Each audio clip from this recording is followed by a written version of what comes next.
नमस्कार दोस्तों, द्रोणाज education academy में आपका स्वागत है। मित्रों, हम बात कर रहे थे उत्तराखंड जीएस सीरीज में, उत्तराखंड का जिला सीरीज के ऊपर, है ना, जिसमें हमने समझ लिया था 4 या 5 लेक्चर में कि किस तरह से देहरादून जनपद की स्थापना हुई, यहाँ का स्थिति विस्तार क्या है, सामान्य परिचय क्या रहा इस जिले का, कितनी विधानसभा की सीटें, कितने यहाँ छावनी परिषद है, कितने नगर निगम है, हमने इन सभी के ऊपर जो है बात कर लिया था। आज हम बात करेंगे उत्तराखंड में या देहरादून जनपद में यहाँ पाए जाने वाले प्रमुख खनिजों के विषय में, है ना, जैसे कि बेराइट्स है, जिप्सम है, संगमरमर है, चूना पत्थर है ना, ये सारे के सारे जो महत्वपूर्ण खनिज है वो आपको कहाँ मिलेंगे, देहरादून जनपद के ऊपर। और इसके ऊपर जो आपके क्वेश्चन अभी जो बन रहे हैं, या तो खनिज के विषय में आपसे पूछेगा या प्रमुख क्षेत्र जहाँ पर ये खनिज आपको मिलते हैं, है ना। तो चलो आज शुरू करेंगे मित्रों देहरादून के प्रमुख मिनरल या खनिजों के ऊपर, और समझेंगे कि उत्तराखंड खनिज नीति कब जारी हुआ, उत्तराखंड में खनिज निधि क्या है, गढ़वाल मंडल विकास निगम क्या है, कुमाऊं मंडल विकास निगम क्या है, और किस तरह से जो है ये जो मिनरल है ये निकाले जाते हैं, यहाँ से उत्खनित किए जाते हैं। और मित्रों कल आज शाम से ही हम आपके लिए जो है 8 बजे उत्तराखंड के फॉरेस्ट गार्ड के लिए विशेष जो है पेपर प्रैक्टिस सेट लेकर आएंगे, वो सॉल्व करवाएंगे मित्रों। तो शाम को 8 बजे आप सभी लोग जो हैं हमसे जुड़े, द्रोणाज एकेडमी से जुड़े। चलिए हम आगे बात करते हैं, शुरू करते हैं मित्रों मिनरल का। तो सबसे पहले हमने देखा कि देहरादून जनपद के जो प्रमुख मिनरल है वो कौन कौन से मिनरल यहाँ पाए जाएंगे, कौन कौन से खनिज यहाँ पर पाए जाएंगे, है ना। तो खनिज मित्रों साधारणतः हम समझते हैं कि ये जो सरफेस है पृथ्वी का, जो ये धरातल है, इस धरातल के नीचे पाए जाने वाले चट्टानों के अंतर्गत पाए जाने वाले जो खनिज होते हैं वो यहाँ से प्राप्त होते हैं मित्रों। और खनिजों के बारे में यदि आपसे पूछा जाए तो खनिज जो है पृथ्वी के भूगर्भ से खुदाई करके प्राकृतिक रूप से निकाले जाने वाले तत्वों या यौगिकों को क्या कहते हैं, खनिज कहा जाता है ना। खनिजों की बात करेंगे मित्रों तो धात्विक खनिज है, अधात्विक खनिज है, परमाणु खनिज है और आपका जीवाश्म खनिज है। 4 प्रकार के आपको खनिज मिलेंगे। जैसे धात्विक खनिज आप बोलेंगे तो लोहा आग्नेय चट्टानों से प्राप्त होगा, आप पढ़ेंगे चांदी आग्नेय चट्टानों से, सोना आग्नेय चट्टानों से, इनके बीच से पाए जाने वाले वे मिनरल होंगे। और धात्विक खनिज जैसे आप अभ्रक वगैरह पढ़ेंगे मित्रों, है ना। इसके बाद परमाणु खनिज पढ़ेंगे तो थोरियम वगैरह, यूरेनियम वगैरह। और इसके बाद जीवाश्म खनिज पढ़ेंगे तो नमक, कोयला, चट्टाने, कोयला की चट्टाने वगैरह आपको जीवाश्म खनिजों में होगा। कोयला, चट्टाने, आपका जो है पेट्रोलियम, ये सारे के सारे जीवाश्म खनिज होंगे, है ना। अब हम समझेंगे कि अयस्क क्या होता है और क्या होता है। तो अयस्क मित्रों क्या होता है, जो कच्चे जो खनिज होते हैं, खनिज के लिए जो कच्चा माल होता है मित्रों, या आप जो अशुद्ध रूप से जो खनिज पाया जाता है उसको अयस्क कहते हैं ना। और जैसे आप जानते हैं कि बॉक्साइट आपका किसका खनिज है, जो वो आपका अयस्क है तो एल्यूमिनियम का अयस्क है क्या, बॉक्साइट। तो वही कह रहा है कि जिस खनिज में धात्विक गुण हो तथा उससे आसानी से धातु कम खर्चे पर निकाली जा सके उसे खनिज कहा जाता है। जैसे हेमेटाइट, मैग्नेटाइट, सीडेराइट, ये सारे के सारे किसके, लोहे के अयस्क है। और बॉक्साइट आपका किसका अयस्क है, तो एल्यूमिनियम का अयस्क है ना। अब अगला प्रश्न आता है कि भारत में खनिज से संबंधित प्रमुख जो संस्थाएं कौन है जो खनिजों का उत्खनन करती है, भूगर्भ से खनिज निकालती है। तो कोलकाता में है जियोलॉजिकल सर्वे ऑफ इंडिया, पहला क्या है, जियोलॉजिकल सर्वे ऑफ इंडिया। और दूसरा जो है भारतीय खनन ब्यूरो आपका कहाँ है, नागपुर महाराष्ट्र के ऊपर है। तो ये 2 संस्थाएं हैं जो भारत में क्या करती है, मिनरल को उत्खनन करती है, मिनरल जो है खनिजों को निकालती है। भारत में सर्वाधिक खनिज उत्पादन वाले राज्य, प्रत्येक वर्ष ये डाटा चेंज होता रहता है ना। तो राजस्थान है, उड़ीसा और आंध्र प्रदेश है। आगे बढ़ते हैं, यहाँ से नेक्स्ट बात करते हैं। भारत में खनिजों को मुख्यतया जो है 4 भागों में अलग अलग से बांटा जाता है मित्रों, जिसमें पहला होता है क्या, धात्विक खनिज, जिसको आप कहते हैं मेटल खनिज है, मेटल जो मिनरल है, नॉन मेटल मिनरल आपके। तीसरे क्या है, अणुशक्ति खनिज है। और चौथे क्या है, जीवाश्म खनिज पाए जाते हैं। 4 प्रकार के आपको मिनरल देखने को मिलेंगे।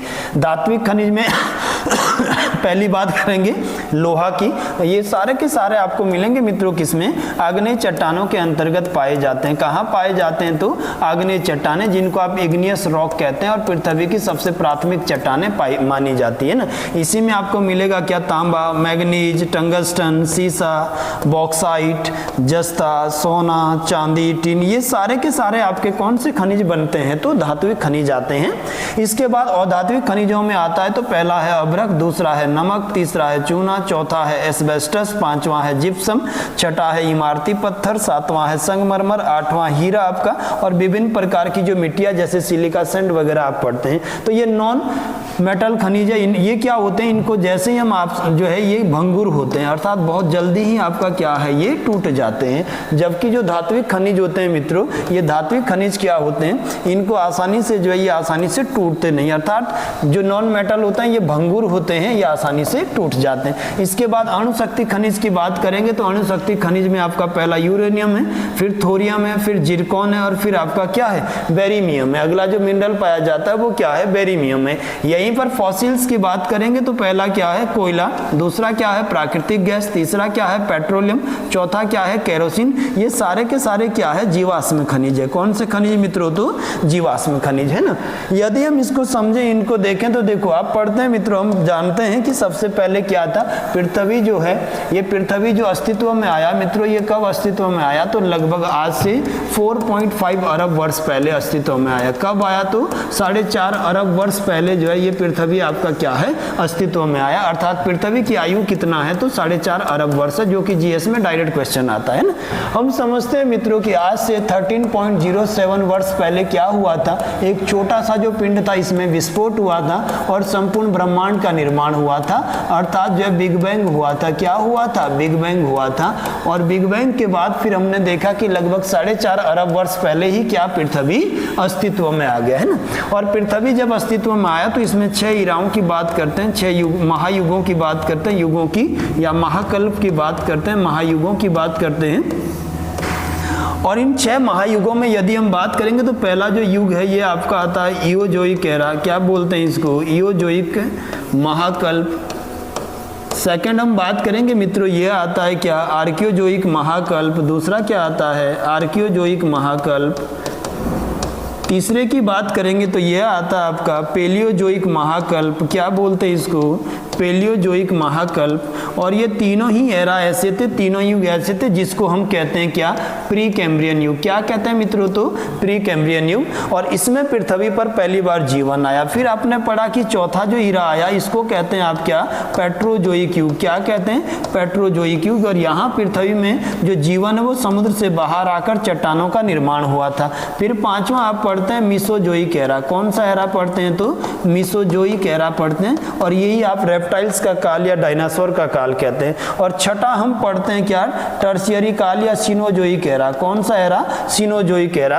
और जब मीसोजोइक एरा के समय के जितने भी प्राकृतिक वनस्पतियां या जीव जंतुओं के अवशेष जो पृथ्वी के अंदर समा गए थे, इन्हीं से हम प्राप्त करते हैं किसको, पेट्रोल को। यहीं से हम प्राप्त करते हैं क्या प्राकृतिक गैस को।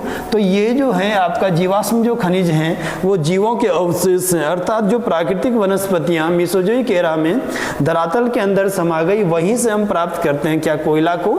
और ये जो जीव जो प्राणी थे यहाँ पर ऐसे वो जो धरातल के अंदर समाये, तो उन क्षेत्रों से हम प्राप्त करते हैं किसको, पेट्रोल को, सीएनजी को, ये सभी प्रकार की चीजों को, है ना। तो चलिए आगे चलते हैं, यहाँ से नेक्स्ट बात कर लेते हैं। इसके बाद बात करते हैं मित्रों आगे जीवाश्म खनिज हमने समझ लिया है कि क्या था, है ना।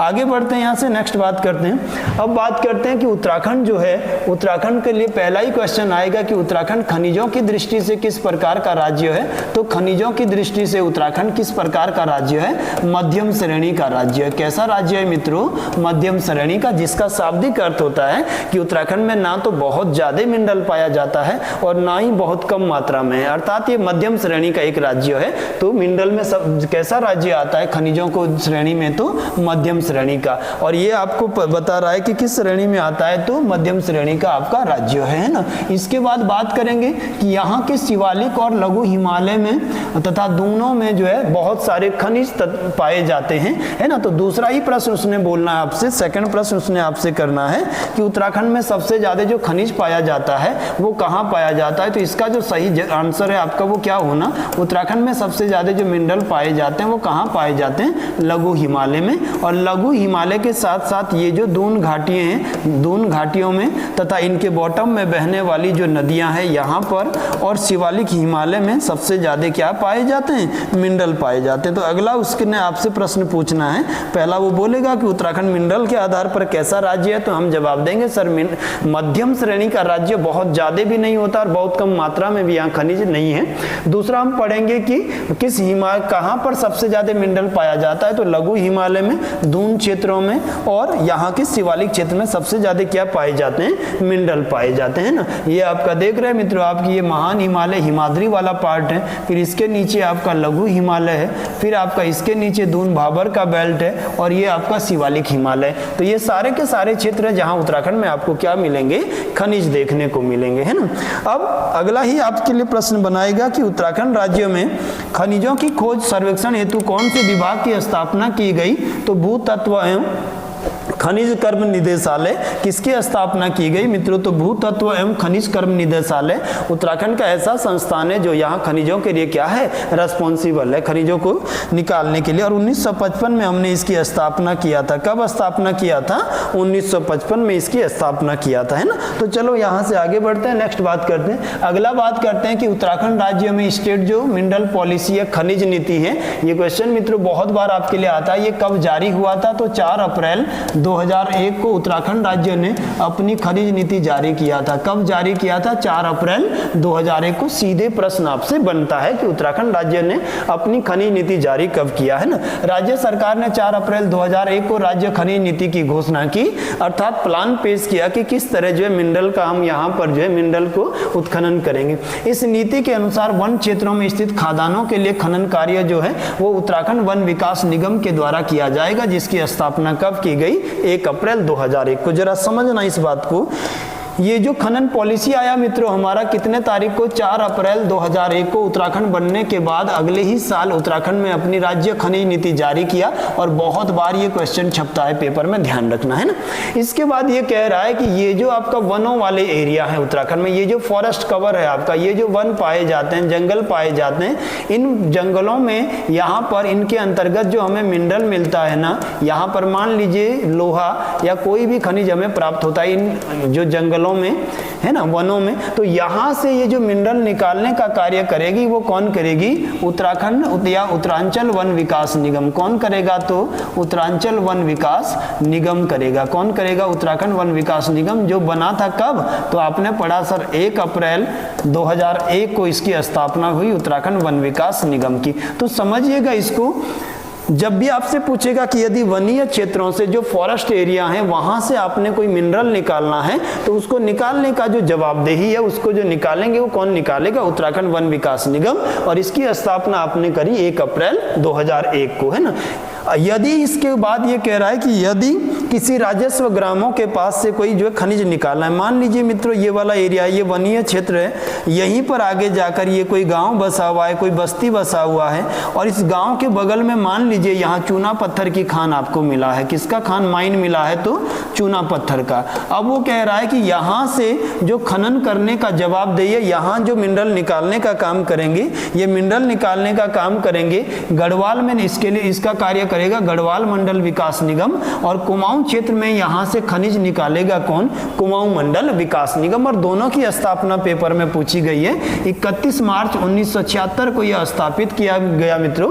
गढ़वाल मंडल विकास निगम की स्थापना 31 मार्च 1976 को की गई और इसका मुख्यालय आपका कहां है, तो पौड़ी गढ़वाल में। जबकि कुमाऊं मंडल विकास निगम की स्थापना भी 31 मार्च 1976 को ही की गई और इसका जो हेड ऑफिस है आपका वो कहां है, नैनीताल में। और यदि राजस्व गांव के बगल से कोई मिनरल निकालना होता है तो कुमाऊं गढ़वाल में। ये दोनों ही संस्थाएं अलग अलग आपकी क्या है, रेस्पॉन्सिबल है। जबकि यदि वनीय क्षेत्रों से हमको खनन करना होगा, यहां से हमने मिनरल निकालने होंगे, तो उसके लिए उत्तराखंड वन विकास निगम आपका क्या है, जवाबदेह है, जो 1 अप्रैल 2001 को जिसकी स्थापना हुआ। यहां से आगे चलते हैं मित्रों, यहीं पर आपके लिए प्रश्न आता है कि पर्वतीय वन विकास निगम की स्थापना कब की गई थी। तो पर्वतीय वन विकास निगम की स्थापना 30 मार्च 1971 को की जाती। कब की जाती है, 30 मार्च 1971 को, है ना।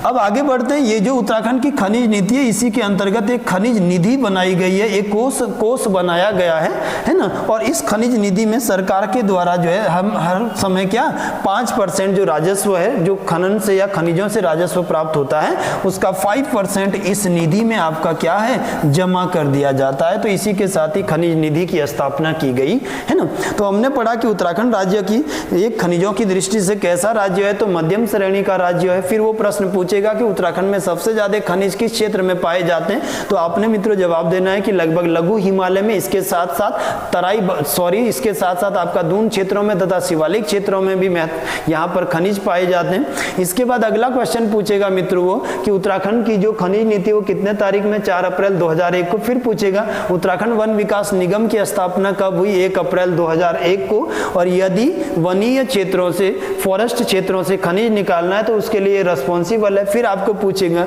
कि यदि किसी राजस्व गांव के आसपास से आपको मिनरल निकालना है, खनिज निकालने, तो उसके लिए कुमाऊं मंडल विकास निगम बनाया गया है 31 मार्च 1976 को, जिसका मुख्यालय नैनीताल में। और गढ़वाल मंडल विकास निगम बनाया गया 31 मार्च 1976 को, जिसका मुख्यालय आपका पौड़ी में है।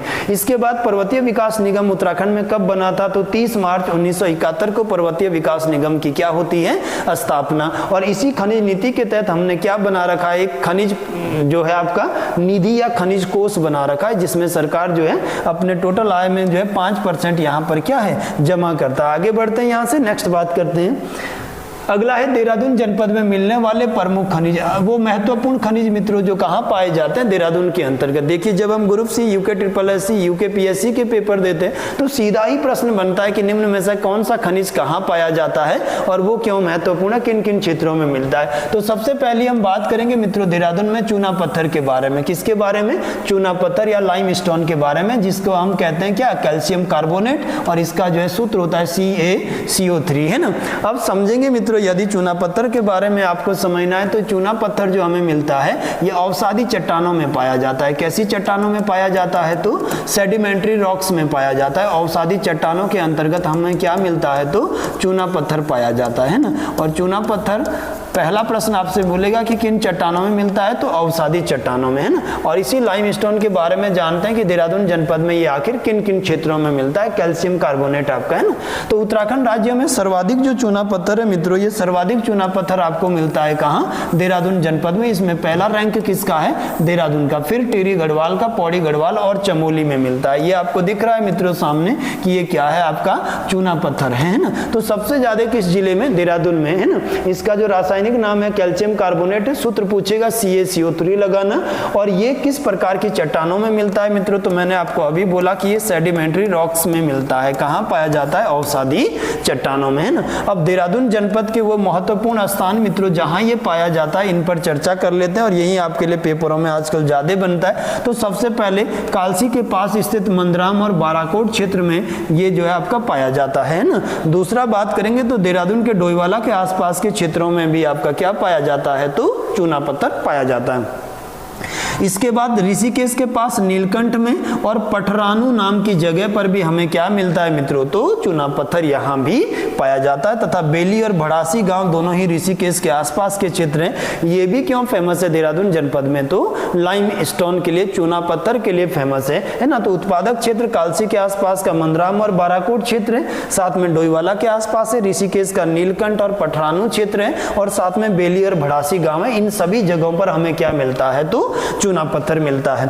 देहरादून जनपद में यदि बात करेंगे तो मसूरी के पास सर्वोत्तम किस्म का चूना पत्थर पाया जाता है, जिसका रंग क्या है मित्रों, तो क्रीम रंग का जो चूना पत्थर पाया जाता है। ये आपका सबसे ज्यादा जो उत्तम क्वालिटी का चूना पत्थर लाइमस्टोन पाया जाता है वो मसूरी के आसपास मिलता है। और इसका जो उपयोग होता है वो सीमेंट उद्योग में तथा चूना बनाने के लिए किया जाता है ना। तो पहला मिनरल हमने कंप्लीट कर लिया है कि देहरादून में चूना पत्थर पाया जाता है सबसे ज्यादा मात्रा में। उत्तराखंड में किस जिले में, तो देहरादून में। अगर पूछेगा चूना पत्थर किस प्रकार के रॉक में या चट्टानों में मिलता है मित्रों, तो अवसादी चट्टानों में। यदि पूछेगा इसका रासायनिक नाम क्या है, तो कैल्शियम कार्बोनेट है। सूत्र पूछेगा CaCO3 है ना। फिर हम पढ़ेंगे कौन कौन से एरिया है मित्रों, तो देहरादून के आसपास के जो है मंदराम और बाराकोट क्षेत्र, फिर आगे बात करेगा डोईवाला के आसपास, फिर आगे बात करेंगे आप तो मित्रों ये आपका जो है नीलकंठ और पठरानु ऋषिकेश में तथा बेली और भड़ासी गांव में। और पढ़ेंगे कि सर्वोत्तम किस्म का जो चूना पत्थर है क्रीम कलर का, वो मसूरी के आसपास आसपास मिलता है और इसका उपयोग सीमेंट तथा चूना बनाने में किया जाता है। चलिए आगे बढ़ते हैं, यहाँ से दूसरे मिनरल की बात करते हैं। अब बात करते हैं मित्रों, दूसरा जो है वो आपका क्या है, संगमरमर है। क्या है मित्रों, तो संगमरमर, जिसको मार्बल कहते हैं। और उत्तराखंड में सर्वाधिक संगमरमर का जो उत्पादन होता है ये भी मित्रों कहाँ होता है, तो देहरादून में ही सबसे ज्यादा, फिर चमोली, फिर टेरी, फिर आपका कहाँ, नैनीताल के अंतर्गत मिलता है। संगमरमर मित्रों आप ये देख रहे हैं इस तरह का जो है सफेद कलर का, ये क्या है आपका मिनरल है ना। सबसे पहले बात करेंगे मित्रों संगमरमर की, तो संगमरमर जो है वो हमेशा किन चट्टानों में मिलता है, कायांतरित चट्टानों में। कौन सी चट्टान है मित्रों, कायांतरित चट्टानों में मिलता है, जिसको आप क्या कहते हैं, मेटामॉर्फिक रॉक कहा जाता है। क्या कहते हैं, मेटामॉर्फिक है ना। 3 प्रकार की चट्टानें आप पढ़ते हैं मित्रों। प्राथमिक चट्टानें होती है आग्नेय चट्टानें, इग्नियस रॉक, आग्नेय चट्टानें। जब पृथ्वी जो है अस्तित्व में आई थी पहली बार, तो बाहरी धरातल पर लावा के ठंडा होने से इनका निर्माण हुआ था। कौन सी, आग्नेय चट्टानें। फिर हम पढ़ते हैं मित्रों दूसरी कौन सी, कायांतरित चट्टानें। दूसरी हम पढ़ते हैं अवसादी चट्टानें। सेकंड आता है क्या, सेडिमेंट्री रॉक्स। और तीसरी आती है क्या, कायांतरित चट्टानें। कौन सी, कायांतरित। ऐसे चट्टानें है ना जो अवसादी आग्नेय में प्राथमिक रूप में होती है और धीरे धीरे तापमान और दबाव की वजह से इनके रूप रंग में परिवर्तन हो जाता है, इनको हम कायांतरित कहते हैं, है ना। तो हम देखते हैं मित्रों कि किसी भी चट्टान के अंतर्गत हम देखते हैं, मान लीजिए ये चूना चट्टान है, चूना पत्थर की चट्टान है। कौन सी चट्टान है, चूना पत्थर की। और हजारों वर्षों के बाद तापमान और दबाव की वजह से मित्रों ये जो चूना पत्थर है ये आपका किस में बदल जाएगा, तो संगमरमर में बदल जाएगा। किस में बदल जाएगा, संगमरमर में बदल जाएगा, है ना। किस में मित्रों, तो संगमरमर में। तो संगमरमर किस प्रकार की चट्टानों के उदाहरण है, कायांतरित चट्टानों का उदाहरण है, जो कि चूना पत्थर का बदला हुआ रूप होता है ना। और संगमरमर की बात करें मित्रों, तो भारत में ये जो सबसे नायाब इमारत है अपना ताजमहल, वो किससे बनाई गई है, संगमरमर से। और यहाँ जो संगमरमर आया था मित्रों, ये राजस्थान के मकराना क्षेत्र से लाया गया था। कहाँ से, राजस्थान की मकराना की खान से, मकराना की खान। और ये मकराना की जो खान है ये भारत में संगमरमर की सर्वोत्तम खान है मित्रों। यहीं से मार्बल, यहीं से संगमरमर लाकर आपने क्या बनाया था, ताजमहल को, है ना। आप सभी जानते हैं कि लगभग 1631 के आसपास जो आपके शाहजहां की बीवी होती है मुमताज महल, है ना, उसकी वो अपनी 14वीं संतान को जन्म दे रही होती है और उस दौरान उनकी मृत्यु हो जाती, तो उनकी कब्र के ऊपर ही शाहजहां ने बनाया था मित्रों क्या, ताजमहल, जो कि लगभग 1631 से निर्माण कार्य हुआ और 1649 में इसको इन्होंने बनाकर तैयार कर दिया था, है ना। सेकंड आप देख रहे हैं मित्रों, ये आपका विक्टोरिया पैलेस है, अंग्रेजों के द्वारा बनाया गया विक्टोरिया महल, जिसको ताजमहल की भद्दी नकल कहा जाता है, कोलकाता के अंतर्गत है और ये भी संगमरमर से ही बना है ना। अब देखो देहरादून जनपद में सबसे ज्यादा जो संगमरमर होगा वो मसूरी में पाया जाएगा, क्योंकि चूना पत्थर भी सबसे ज्यादा यहीं पर है। और अगला ही प्रश्न आता है मित्रों कि ये जो संगमरमर है ना, इन पे सबसे ज्यादा इसका जो रंग परिवर्तन होता है, इस पर किसका प्रभाव पड़ रहा है, तो आप पढ़ते हैं मित्रों सभी लोग, अम्लीय वर्षा का। एसिड रेनफॉल जो होती है वो सबसे ज्यादा जो है इसके कलर पर क्या करती है, प्रभाव डालती है ना। हम देखते हैं कि दिल्ली में जो ताजमहल है मित्रों, इसका रंग जो अम्लीय वर्षा है, इसमें आप पढ़ते हैं SO2 और NO2 से ये वर्षा होती है, सल्फर डाइऑक्साइड और नाइट्रस ऑक्साइड की वजह से, और जिससे क्या होता है, संगमरमर का जो कलर है मित्रों ये बैंगनी टाइप का होना शुरू हो जाता है, अर्थात ये कलर बदलना शुरू हो जाता है ना। एसिड रेनफॉल का संगमरमर के ऊपर ज्यादा प्रभाव रहता है, इसका कलर जो है लगभग फेड हो जाता है।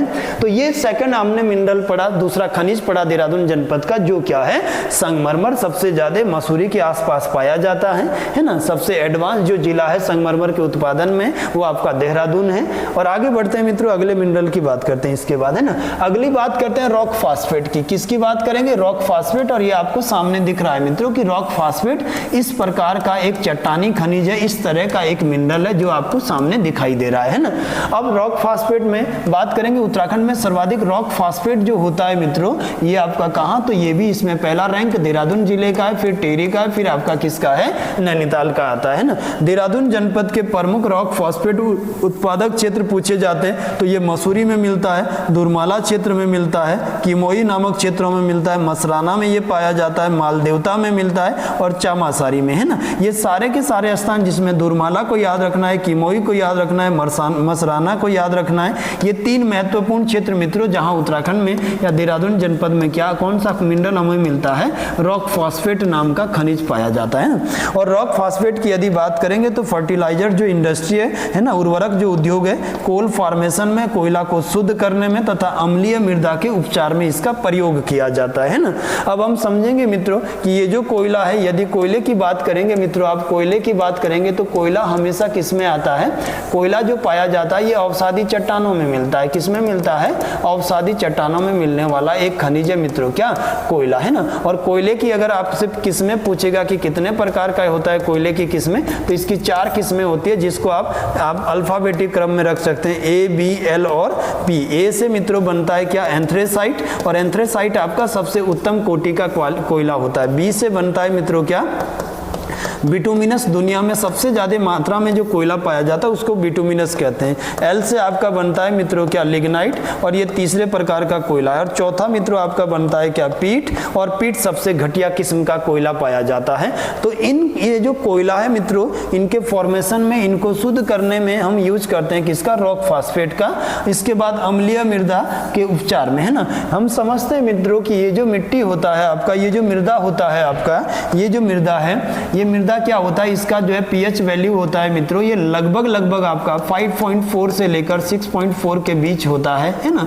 और यही सर्वोत्तम पाई होती है किसके लिए, खेती के लिए, है ना। यदि इसका पीएच वैल्यू, पीएच मान 7 से ऊपर होगा तो इसको हम क्या कह देते हैं, ये मृदा हो जाती क्षारीय। और यदि पीएच वैल्यू इसका 7 से कम होता है तो इसको हम क्या कहते हैं, अम्लीय मिट्टी कहते हैं। क्या कहते हैं, अम्लीय मृदा कहते हैं। और यदि मृदा बहुत ज्यादा अम्लीय हो जाए मित्रों तो उसको शुद्ध करने के लिए भी हम किसका प्रयोग करते हैं, रॉक फॉस्फेट का, है ना। हम पढ़ते हैं कि जब बहुत ज्यादा अम्लीय मिट्टी हो जाती है तो इसमें हम जिप्सम की मात्रा मिलाते हैं और फिर उसकी अम्लीयता को कम करते हैं। और यदि बहुत ज्यादा क्षारीय मिट्टी हो जाती है तो इसमें आप जो है, इसमें आप बहुत ज़्यादा क्षारीयता को कम करने के लिए तो आप किसका, जिप्सम का प्रयोग करते हैं ना। अम्लीयता को कम करने के लिए चूने का प्रयोग करते हैं। ये दोनों ध्यान रखना है ना। आगे बढ़ते हैं, यहाँ से नेक्स्ट बात करते हैं। अगली बात करते हैं डोलोमाइट की। नेक्स्ट जो खनिज है मित्रों वो क्या है, डोलोमाइट, जिसका आपका रासायनिक सूत्र बनता है MgCO3 CaCO3 बनता है ना। उत्तराखंड राज्य में सबसे ज्यादा जो डोलोमाइट होता है ये भी आपका कहाँ पाया जाता है, देहरादून में।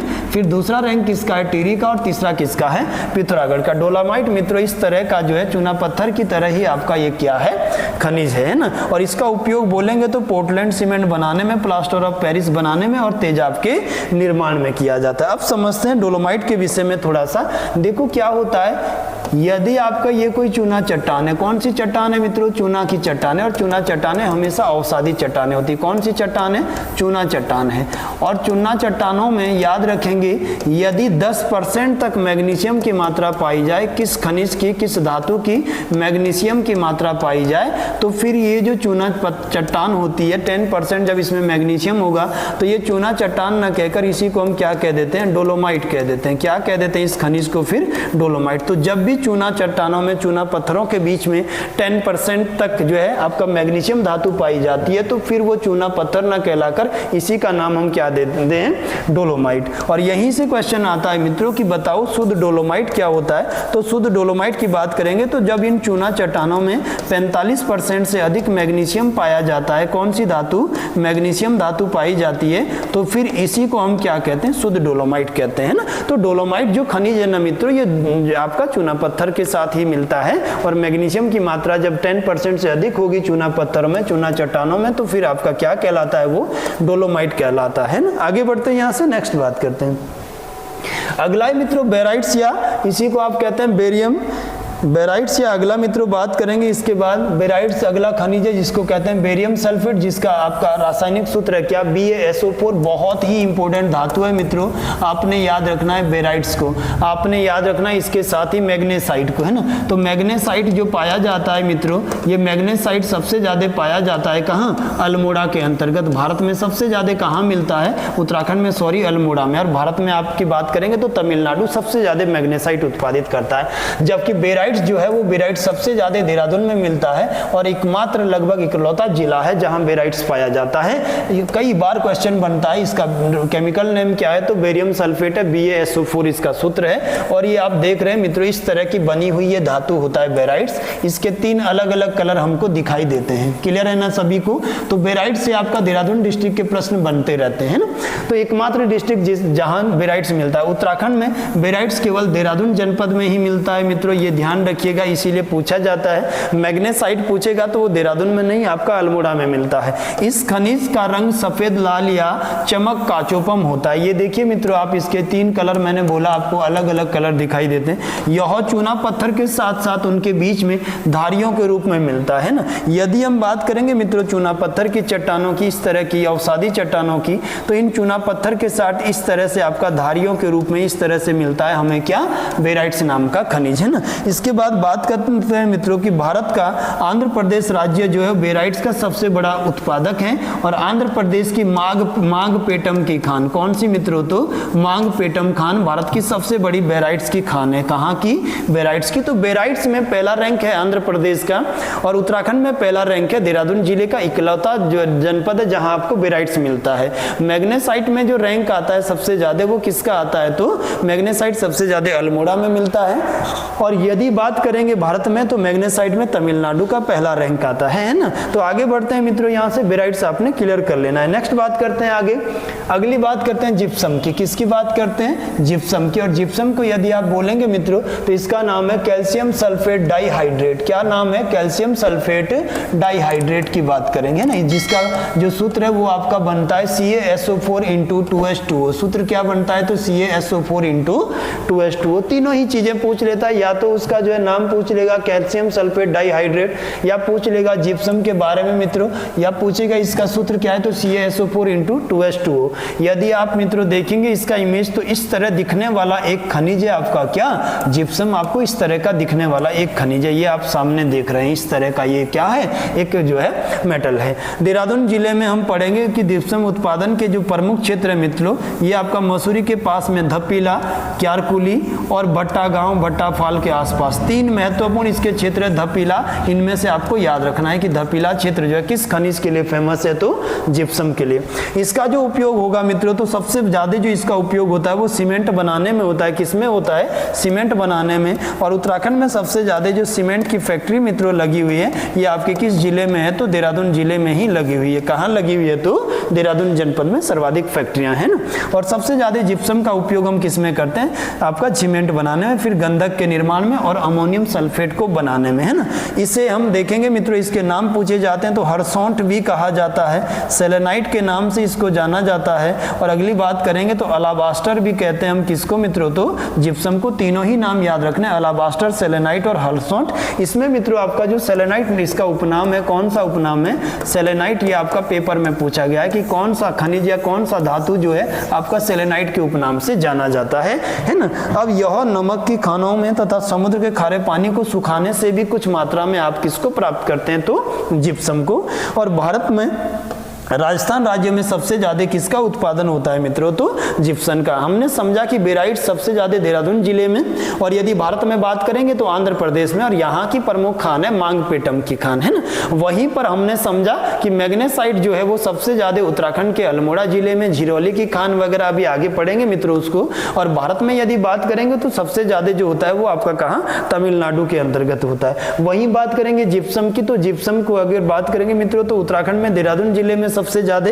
और यदि भारत में बात करेंगे तो ये राजस्थान में सबसे ज्यादा मात्रा में मिलता है क्या, जिप्सम है ना। अब हम देखेंगे जिप्सम में पहला रैंक जो उत्पादन में आता है मित्रों, ये किसका है, तो देहरादून जनपद ही सबसे ज्यादा जो है जिप्सम का भी सबसे बड़ा उत्पादक है। फिर टिहरी, पौड़ी, गढ़वाल, नैनीताल और अल्मोड़ा आता है। आगे बढ़ते हैं, यहाँ से नेक्स्ट बात कर लेते हैं। अगला जो खनिज है मित्रों, ये आपका सिलिका सैंड, या इसी को आप सीसा कह लेते हैं, लेड कह देते हैं। सिलिका सैंड या सीसा, इसको समझ लेना है ना। और इसका जो आपका नाम है, केमिकल नेम है, वो आपका क्या है, सिलिकॉन डाइऑक्साइड इसको कहा जाता है। क्या कहा जाता है, सिलिकॉन डाइऑक्साइड, जिसका सूत्र क्या है, SiO2 कहा जाता है ना। तो सीसा को आप समझते हैं। उत्तराखंड राज्य में सर्वाधिक जो आपका जिप्सम नहीं है मित्रों, इसमें सीसा है आपका, है ना। सीसा जो पाया जाता है वो आपका कहाँ, पिथौरागढ़ जिले में पहला रैंक किसका है, तो पिथौरागढ़ का, फिर किसका है, अल्मोड़ा का, फिर किसका है, देहरादून का, फिर किसका है, उत्तरकाशी का, टिहरी गढ़वाल और पौड़ी का, है ना। तो सिलिका सैंड में जो सबसे बड़ा उत्पादक आपका जिला है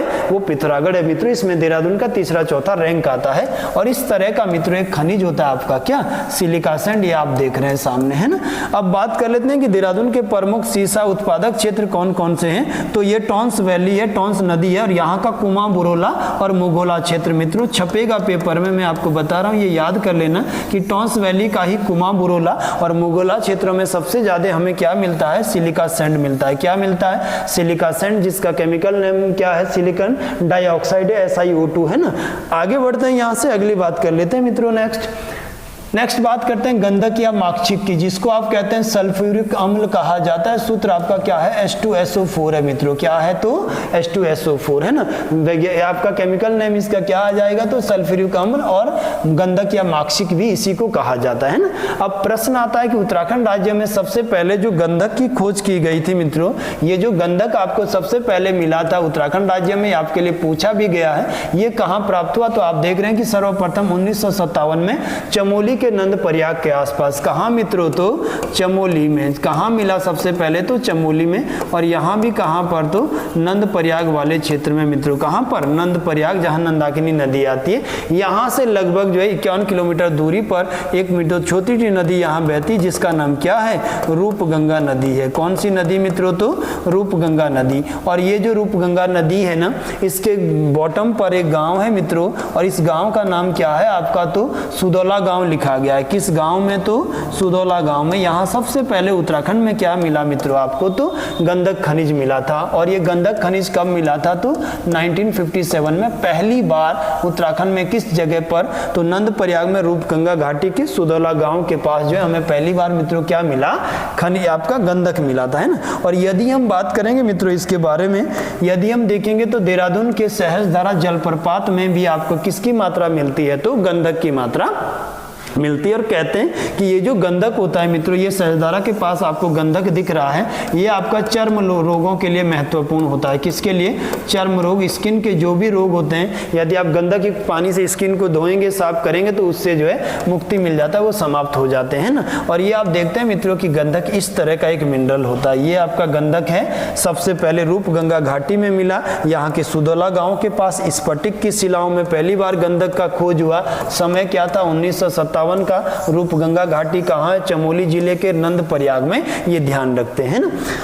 और यहां से आगे बढ़ते हैं, नेक्स्ट बात कर लेते हैं मित्रों फास्फोराइट की। किसकी बात करते हैं, फास्फोराइट की। और उत्तराखंड राज्य में सर्वाधिक फास्फोराइट कहाँ मिलता है, टिहरी तथा देहरादून जिले में। ये इस तरह का मित्रों एक खनिज है आपका क्या, फास्फोराइट, इस तरह दिखने वाला एक क्या है, खनिज है। इसके सर्वाधिक भंडार पाए जाते हैं। इसके बाद खड़िया या चौक की बात कर लेंगे, तो राज्य में सर्वाधिक खड़िया या चौक भी मित्रों कहाँ पाई जाती है, तो देहरादून जनपद का में इसका पहला रैंक आता है। इसके बाद टिहरी, पौड़ी, चमोली तथा नैनीताल के स्थान आते हैं। और देहरादून जनपद के प्रमुख जो खड़िया उत्पादक क्षेत्र है वो महागांव मसूरी के पास, क्यारकुली मसूरी के पास, लक्ष्मण झूला मित्रों आपका ऋषिकेश, नीट गांव आपका ऋषिकेश, और सोतनाला गांव आपका कहाँ मिलता है, ऋषिकेश। और ये इस तरह का मित्रों एक खनिज है क्या, खड़िया या चौक। तो चलिए आज के लिए इतना ही, आज कंप्लीट करते हैं मित्रों इसको। और आज शाम को 8 बजे से हम प्रत्येक दिन मित्रों आपको फॉरेस्ट गार्ड के लिए जो है विशेष पेपर प्रैक्टिस सेट लेकर आए। कृपया आप सभी लोग उनसे जुड़ें। धन्यवाद आप सभी का।